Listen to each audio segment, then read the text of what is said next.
चिंकी तोती रसोई में बैठी भोजन बना रही थी और चीकू तोता आईने के सामने खड़ा बन संवर रहा था। चिंकी, मैं जरा नदी के पार जा रहा हूँ। कुछ नरम घास लानी है ताकि हमारा घोंसला और भी नरम हो जाए। क्या पति जी, सिर्फ घास लानी है या वहाँ नदी पर आने वाली दूसरी तोतियों से बात करनी है? आजकल आप बहुत सच संवर रहे हैं, मुझे तो दाल में कुछ काला लगता है। अरे चिंकी, तुम भी ना बस हर समय शक ही करती रहती हो।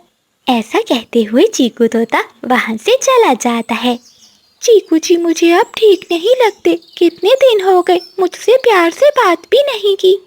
पिंकी, वो देखो तोता जा रहा है, चलो तोती के कान भरते हैं। ऐसा कहते हुए बिजली का भी और पिंकी का भी तोती के पास जाती हैं। अरे चिंकी बहन, तुम यहाँ अकेली बैठी हो और तुम्हारा पति वहाँ नदी पर एक तोती को दाने खिला रहा है। हाँ बहन, मर्द जात का कोई भरोसा नहीं, कितना ही बूढ़ा हो जाए दौड़ना नहीं छोड़ता। तुम अपने पति को अपने काबू में रखो। पिंकी बहन और बिजली बहन, मुझे तो पहले ही चीकू जी पर शक हो रहा था और आज मेरा शक यकीन में बदल गया। तो चीकू जी मेरी गैर मौजूदगी में शेर कर रहे हैं, अब मैं इन्हें नहीं छोड़ूंगी। बिजली का भी और पिंकी का भी तोती के मन में शक का बीज बोकर वहाँ से चली जाती हैं। देखना पिंकी, अब आएगा मजा जब ये तोती अपने पति से लड़ेगी। उस दिन मोटी चोंच वाले ने मुझे मीठा अमरूद नहीं दिया था, अब देखना मेरा बदला पूरा होगा। चिंकी तोती नदी पर जाती है जहाँ चीकू तोता एक तोती के लिए पानी का मटका भर रहा था। अरे चीकू जी, ये क्या है? यहाँ आप इस तोती से क्या बातें कर रहे हैं? क्या आप मुझसे अब प्यार नहीं करते? अरे चिंकी, मैं तो इस तोती की मदद कर रहा था मटका भरने में। तो मेरे बचपन की दोस्त है। अच्छा, तो तुम्हें बचपन की दोस्ती याद आ रही है? घर चलो, मैं तुम्हारी खबर लेती हूँ। ऐसा कहते हुए चिंकी तोती गुस्से में वहाँ से चली जाती है। अरे ये चिंकी हर समय मुझ पर शक करती रहती है। अब तो मैं बहुत परेशान हो गया हूँ। हाँ, मुझे चिड़िया के पास जाना होगा, वो जरूर मुझे कोई उपाय बताएगी। ऐसा कहते हुए चीकू तोता कोमल चिड़िया के पास जाता है। कबूतर भी वहीं था। कोमल बहन, चिंकी का शक हद से बढ़ गया है। हमें कुछ ऐसा करना होगा कि इसे एहसास हो जाए कि शक रिश्तों को कैसे बर्बाद करता है। चीकू भैया, आप चिंता ना करें, हम ऐसी नकली शादी का ड्रामा रचाएंगे कि भाभी के होश ठिकाने आ जाएंगी। चिंकी तोती बहुत गुस्से में बैठी हुई थी। तभी चीकू तोता एक तोती को लेकर वहाँ आ जाता है। चिंकी, ये स्वीटी तोती है, आज से इसी घोंसले में रहेगी। मैंने इससे शादी कर ली है क्योंकि तुम मुझ पर कभी भरोसा नहीं करती थी। चीकू जी, ये आप क्या कह रहे हैं? आप मेरे साथ ऐसा नहीं कर सकते। अरे ओ तोती, निकल जा, मेरे घर से निकल जा। अरे ओ चिंकी, अब गुस्सा छोड़ दो, मैं आज से इस घर की नई मालकिन हूँ। चीकू जी, मुझे भूख लगी है, जरा मेरे लिए मीठे फल तो लाएं। हाँ हाँ स्वीटी, तुम कहो और मैं तुम्हारी बात ना मानूं, ऐसा हो नहीं सकता। तुम बैठो, मैं अभी तुम्हारे लिए मीठे मीठे फल लाता हूँ। ऐसा कहते हुए चीकू तोता बाहर से चला जाता है और स्वीटी तोती आराम से चिंकी के घोंसले में लेट जाती है। ऐसे ही 2 दिन गुजर जाते हैं। अब स्वीटी का भी पूरे घोंसले पर कब्जा कर लेती है। चीकू तोता भी स्वीटी से प्यार भरी बातें करता है। पीछे खड़ी चिंकी ये सब सुनकर उदास हो जाती है। शाम को जब चीकू तोता बाहर जाता है तो चिंकी स्वीटी से कहती है, चिंकी, ये मेरा घर है और ये जगह मेरी है, तुम इसे नहीं छीन सकती। चीकू जी बस मेरे हैं। देखो चिंकी, जिस रिश्ते में शक हो वहाँ घर नहीं बचता। अब तुम आराम करो क्योंकि अब चीकू जी मेरे हैं। तुम अब ये घोंसला छोड़कर यहाँ से चली जाओ। स्वीटी की बातें सुनकर चिंकी को बहुत गुस्सा आता है। वो एक लाठी उठाती है और स्वीटी को मारने के लिए आगे बढ़ती है। तभी चीकू तोता और कोमल चिड़िया कबूतर वहाँ आ जाते हैं। अरे अरे रुक जाओ चिंकी, ये तुम क्या कर रही हो? ये सब एक नाटक था। स्वीटी तो मेरी मुँह बोली बहन है, हमने कोई शादी नहीं की। चिंकी भाभी, हम आपको दिखाना चाहते थे कि आपके बेचा शक की वजह से तोते भैया कितना दुख सह रहे थे। अगर ये सच होता तो क्या आप बर्दाश्त कर पाती? कोमल चिड़िया की बातें सुनकर तोती बहुत शर्मिंदा होती है। क्या ये सब एक नाटक था? हाँ चिंकी, ये एक नाटक था। इसमें चिड़िया और कबूतर ने मेरी मदद की है। चीकू जी, मुझे माफ कर दीजिए। मैं बिजली और पिंकी की बातों में आकर अपने ही घर को बर्बाद कर रही थी। अब मैं आप पर कभी शक नहीं करूंगी। उस दिन के बाद से तोता और तोती खुशी खुशी रहने लगते हैं। इस कहानी से हमें ये सबक मिलता है कि रिश्तों की बुनियाद भरोसे पर होती है। दूसरों की बातों में आकर अपनों पर शक करना घर को बर्बाद कर देता है। ये वीडियो मुकम्मल तौर पर फर्जी है और सिर्फ तफरीह और तालीमी मकासद के लिए बनाई गई है। इस वीडियो में दिखाई गई तमाम वाक़यात, किरदार और कहानियाँ मुकम्मल तौर पर फर्जी हैं। इनका हकीकी वाक़यात या लोगों से कोई ताल्लुक नहीं। इस वीडियो का मकसद बच्चों को हिफाजत और फैसला साजी करने से आगाह करना है। बराह करम इसे गलत तनाज़ुर में ना लें। समोसे, गर्मा गर्म समोसे, जो एक बार खाए बार बार आए। पानी पूरी, खट्टी मीठी पानी पूरी। अरे पक्षियों, देखो इस चिड़िया के समोसे कितने बासी हैं। मेरे पास आओ पक्षियों, मैं तुम्हें सस्ते में पानी पूरी खिलाऊंगी। जंगल के बाजार में कोमल चिड़िया समोसे बेच रही थी और बादल बिजली पानी पूरी बेच रहे थे। तभी बुलबुल वहाँ आती है। वो चिड़िया के पास जाती है। कोमल, तुम्हारे समोसों का कोई मुकाबला नहीं। पूरे जंगल में तुम जैसे स्वादिष्ट समोसे कोई नहीं बना सकता। बुलबुल की बात सुनकर बिजली कभी दूर से ही चिल्लाती है। अरे मोटी बुलबुल, क्यों इस गरीब चिड़िया के गंदे समोसे खा रही है? इधर आओ, मेरे बादल जी की बनी हुई पानी पूरी चखो। चिड़िया के समोसे तो बहुत गंदे हैं, इसे क्या मालूम कि सफाई क्या होती है। बिजली बहन, ये आप कैसी बातें कर रही हैं? आप मेरे ग्राहक को ऐसे क्यों भड़का रही हैं? कारोबार मेहनत से चलता है और मैं पूरी मेहनत करती हूँ। छोटी चिड़िया, चुप कर जा। अगर ज्यादा चूंकी तो मैं और बिजली तेरा स्टॉल तोड़ देंगे। कोमल चिड़िया कब्बों की बातें सुनकर चुप कर जाती है। ऐसे ही शाम हो जाती है। कोमल चिड़िया अपने समोसे बेचकर घर चली जाती है। बादल, देखो वो चिड़िया चली गई। आज फिर उसके सारे समोसे बिक गए और हमारी पानी पूरी वैसे की वैसे ही पड़ी है। हाँ बिजली, ये तो तुम ठीक कह रही हो। अब कुछ न कुछ तो करना ही होगा। अगले दिन कोमल चिड़िया को बहुत तेज बुखार हो जाता है और वो अपनी दुकान पर नहीं जा पाती। बिजली, सुना है तुमने, आज कोमल चिड़िया नहीं आएगी और जंगल के सभी ग्राहक हमारे पास ही आएंगे। देखना, आज हमारी कमाई दुगनी होगी। थोड़ी देर बाद जंगल के पक्षी आने लगते हैं। वो कपों के पास जाते हैं। चिड़िया के ना होने के कारण वो कपों की पानी पूरी खाते हैं। कप्पो, तुम्हारी पानी पूरी तो ठीक है, परंतु चिड़िया के समोसों की कमी महसूस हो रही है। न जाने आज वो क्यों नहीं आई। अरे तोते, वो चिड़िया गरीब है। थोड़ी सी ठंड लग गई तो बीमार हो गई। अब वो कभी दुकान पर नहीं आएगी और ना ही हमारे जंगल में समोसे बेचेगी। तुम चिंता नहीं करो, कल से हमारी स्पेशल डील का इंतजार करो। अगली सुबह कोमल चिड़िया ठीक हो जाती है और वो वापस अपनी दुकान पर आ जाती है जहाँ वो समोसे बना रही थी। आओ दोस्तों, आज की नई डील, 1 प्लेट पानी पूरी के साथ 1 प्लेट समोसा बिल्कुल फ्री। बादल कपे की डील का सुनकर सभी पक्षी उसी के पास जाने लगते हैं। तभी बुलबुल कोमल चिड़िया से कहती है, कोमल बहन, ये तुम्हारे साथ नाइंसाफी है। बादल मुफ्त में ही समोसे दे रहा है, तभी तो पक्षी वहीं जा रहे हैं। हाँ बुलबुल, मैं इतना नुकसान कैसे झेलूंगी? मेरे समोसे तो ऐसे ही पड़े रहेंगे। कोमल चिड़िया बहुत परेशान थी। तभी उल्लू वहाँ आता है। कोमल, तुम्हारी दुकान अब ज्यादा नहीं चलने वाली। मैं तुम्हारी मजबूरी समझता हूँ। ये लो, इस पोटली में 50 सिक्के हैं। ये रखकर तुम मुझे अपनी दुकान बेच दो। नहीं उल्लू भैया, ये आप क्या कह रहे हैं? ये दुकान बहुत बड़ी है और ये अच्छी जगह पर भी है। मैं इतने कम सिक्कों में अपनी दुकान नहीं बेच सकती। देखो चिड़िया, मैं तुम्हें इतने ही सिक्के दे सकता हूँ। अगर तुम्हें ये दुकान मुझे देनी है तो दे दो, नहीं तो वैसे भी तुम्हें ये कपे यहाँ नहीं रहने देंगे। उल्लू की बात सुनकर कोमल चिड़िया बहुत उदास हो जाती है। उसके पास अब कोई रास्ता नहीं था, इसलिए वो 50 सिक्के ले लेती है और दुकान उल्लू को बेच देती है। देखा बिजली, अब हमारी जान छूट गई इस चिड़िया से। अब जंगल में हमारा पानी पूरी का स्टॉल ही लगेगा और सभी पक्षी हमसे ही पानी पूरी खाएंगे। अगले दिन जंगल में अचानक मौसम बदल जाता है और तेज बारिश शुरू हो जाती है। कौवों की छत टपकने लगती है, जिससे उनका सारा सामान खराब हो जाता है। बादल, ये क्या, हमारा सारा सामान खराब हो गया और देखो छत भी गिरने वाली है। बिजली, जल्दी निकलो, नहीं तो ये छत हम पर ही गिर जाएगी।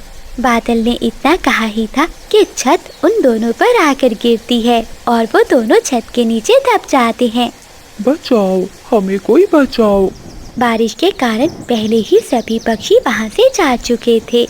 कोई पक्षी भी उन्हें बचाने नहीं आता। कोमल चिड़िया बुलबुल के साथ अपने घर में बैठी हुई थी। वो कौवों का शोर सुनकर कहती है, लगता है बुलबुल कोई मुसीबत में है, चलो हमें जाकर देखना होगा। ऐसा कहते हुए कोमल चिड़िया बुलबुल को अपने साथ लेकर बाहर आती है। वो शोर सुनकर कौवों के पास जाती हैं। कोमल, कोमल बहन, हमें बचा लो, हमें बचा लो, हमें माफ कर दो। कोमल, इन्होंने तुम्हारा दिल दुखाया है, इन्हें छोड़ दो, इन्हें ऐसे ही रहने दो। नहीं बुलबुल बहन, बुराई का बदला नेकी से देना चाहिए। फिर कोमल चिड़िया और बुलबुल मिलकर उन दोनों को छत के नीचे से निकालते हैं। चिड़िया बहन, हमें माफ कर दो, हमने तुम्हारी दुकान बंद करवाने की कोशिश की, मगर तुमने ही हमारी जान बचाई, हम बहुत शर्मिंदा हैं। हाँ चिड़िया बहन, बादल ठीक कह रहा है, हमें माफ कर दो। कोमल चिड़िया उन कौवों को माफ कर देती है। बारिश के बाद वो तीनों मिलकर जंगल में एक नई दुकान खोलते हैं, जहाँ वो तीनों मिलकर काम करते हैं। अब वो सभी पक्षी खुशी खुशी रहने लगते हैं। जो दूसरों के लिए खड्डा खोदता है वो खुद उसमें गिरता है। ये वीडियो मुकम्मल तौर पर फर्जी है और सिर्फ तफरीह और तालीमी मकासद के लिए बनाई गई है। इस वीडियो में दिखाई गई तमाम वाक़यात, किरदार और कहानियाँ मुकम्मल तौर पर फर्जी हैं। इनका हकीकी वाक़यात या लोगों से कोई ताल्लुक नहीं। इस वीडियो का मकसद बच्चों को हिफाजत और फैसला साजी करने से आगाह करना है। बराह करम इसे गलत तनाज़ुर में ना लें। जंगल में सुबह का समय था। कोमल चिड़िया ने अपनी मेहनत से एक बहुत ही सुंदर फलों का बागीचा लगाया था, जिसमें वो दिन रात मेहनत करती थी। कोमल चिड़िया के साफ और नेक दिल की वजह से बागीचे के पेड़ उसे बातें करते थे। कोमल बेटी, तुम्हारे बिना तो हमारा मन ही नहीं लगता, जल्दी से हमें पानी दे दो। हाँ हाँ मेरे दोस्तों, मैं अभी सबको पानी देती हूँ, तुम सब ही तो मेरे जीने की वजह हो। ऐसा कहते हुए कोमल चिड़िया पेड़ों को पानी देने लगती है। वहीं दूर बैठी चिड़िया की सौतेली माँ और उसकी सौतेली बहन ये सब देखकर जल भुन रही थीं। देख पारो, इस कोमल का बागीचा कितना हरा भरा है। पूरे जंगल में इसकी तारीफें करते हैं और सभी पक्षी हमारा मजाक उड़ाते हैं। मुझे लगता है अब इसका इलाज करना ही पड़ेगा। हाँ माँ, किसी तरह से इसका बागीचा हमारा हो जाए और फिर हम इस कोमल को जंगल से निकाल देंगे। वो दोनों बैठी ऐसे बातें कर ही रही थी कि तभी महाराज तोते के सिपाही आते हैं। चिड़िया, तोते महाराज ने कल अपने दरबार में दावत रखी है और उन्होंने खास तौर पर हमें तुम्हारे पास भेजा है कि कल की दावत में तुम्हारे बागीचे के मीठे फल ही आएंगे। ठीक है उल्लू सिपाही, अगर महाराज ने कहा है तो कल मैं फल लेकर आ जाऊंगी। ये सुनकर चिड़िया की सौतेली माँ और उसकी सौतेली बहन और भी गुस्से में आ जाती हैं। रात होते ही चिड़िया की सौतेली माँ और उसकी बहन घर से निकलती हैं। वो एक अंधेरी गुफा में कफे तांत्रिक के पास जाती हैं। आओ आओ सावित्री मौसी, मैं सब जानता हूँ। तुम उस चिड़िया को नीचा दिखाना चाहती हो तो ये लो, ये जादुई नींद का पानी है। इस पानी को कोमल के बागीचे में छिड़क दो, सारे फल कड़वे हो जाएंगे और जो भी इन्हें खाएगा वो गहरी नींद में सो जाएगा और फिर कोमल मुसीबत में फंस जाएगी। अरे वाह कफे तांत्रिक, तुम बहुत महान हो। चिंता नहीं करो, तुम्हें तुम्हारा हिस्सा मिल जाएगा। ऐसा कहते हुए चिड़िया की सौतेली माँ और उसकी बहन वो पानी लेती हैं और वहाँ से सीधा कोमल चिड़िया के बागीचे में जाती हैं। वो सभी पेड़ों पर जादुई पानी डाल देती हैं। अगली सुबह हो जाती है। जब कोमल चिड़िया अपने बागीचे में जाकर देखती है तो सभी पेड़ थोड़े मुरझाए हुए थे। पर उन पर लगे फल अभी भी ताज़ा लग रहे थे। वो अनजाने में वही फल टोकरी में भरकर तोते महाराज के दरबार में ले जाती है। अरे वाह कोमल चिड़िया, तुम्हारे फलों की महक तो बहुत अच्छी है। चलो सभी पक्षी मिलकर इन्हें खाते हैं। महाराज के ऐसा कहते ही सभी पक्षी वो मीठे फल खाने लगते हैं। जैसे ही महाराज और बाकी पक्षी वो फल खाते हैं तो जादुई नींद के असर से वो सभी वहीं सो जाते हैं। अरे ये सब क्या है? ये सब फल खाते ही ऐसे सो क्यों गए हैं? लगता है इन फलों में कुछ था। ऐसा सोचते हुए कोमल चिड़िया बुलबुल डॉक्टर को बुला कर लाती है। बुलबुल सभी पक्षियों को दवा देती है। काफी देर बाद महाराज को होश आ जाता है। कोमल चिड़िया, ये सब तुम्हारी वजह से हुआ है। तुम्हारे फल कड़वे थे, न जाने तुमने उसमें क्या मिलाया था। सिपाहियों, पकड़ लो इस चिड़िया को और लकड़ी के पिंजरे में बंद कर दो। तोते महाराज जी, मुझे माफ कर दीजिए, मैं नहीं जानती कि ये सब कैसे हो गया। सिपाही चिड़िया की एक बात भी नहीं सुनते और उसे कैद कर लेते हैं। चिड़िया रोने लगती है। जब कबूतर को पता चलता है तो कबूतर उड़ता हुआ कोमल चिड़िया के बागीचे में आता है। अरे ये कोमल बहन के बागीचे के पेड़ सूख क्यों रहे हैं? मुझे इन्हें नदी का पानी देना होगा। ऐसा सोचते हुए कबूतर जल्दी से जाता है और नदी से साफ पानी लाता है। वो सभी पेड़ों को पानी देता है। पानी देते ही एक जादुई रोशनी फैलती है और पेड़ दोबारा बोलने लगते हैं। कबूतर जाओ और कोमल को बचाओ। कोमल बेकसूर है। रात को इसकी सौतेली माँ और बहन ने कव्वे तांत्रिक के साथ मिलकर जादुई पानी हम पर डाला था ताकि दरबार में कोमल की बदनामी हो और उसे इस जंगल से निकाल दिया जाए।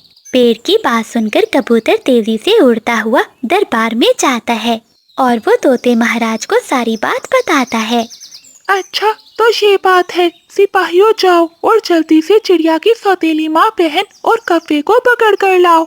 महाराज के आदेश पर सिपाही तुरंत वहाँ से जाते हैं और वो उन्हें पकड़कर दरबार में पेश करते हैं। महाराज, यही है वो असली मुजरिम जिन्होंने मासूम कोमल को फंसाया था। क्यों? बताओ, क्या कबूतर ठीक कह रहा है? अगर झूठ बोला तो मैं तुम्हें हमेशा के लिए काल कोठरी में बंद कर दूंगा। तोते महाराज से डरकर वो सब अपना जुर्म कबूल कर लेते हैं। तुमने एक मासूम चिड़िया को फंसाया और पूरे दरबार की जान खतरे में डाली। मैं तुम तीनों को अपने जंगल से बाहर निकालने की सजा देता हूँ। फिर चिड़िया की सौतेली माँ, उसकी बहन और कव्वे तांत्रिक को जंगल से भगा दिया जाता है। महाराज तोता कोमल चिड़िया को रिहा कर देता है और ढेर सारे इनाम देता है। चिड़िया, मुझे माफ कर दो। मैंने सच्चाई जाने बिना ही तुम्हें दोषी ठहराया। महाराज जी, इसमें आपकी कोई गलती नहीं।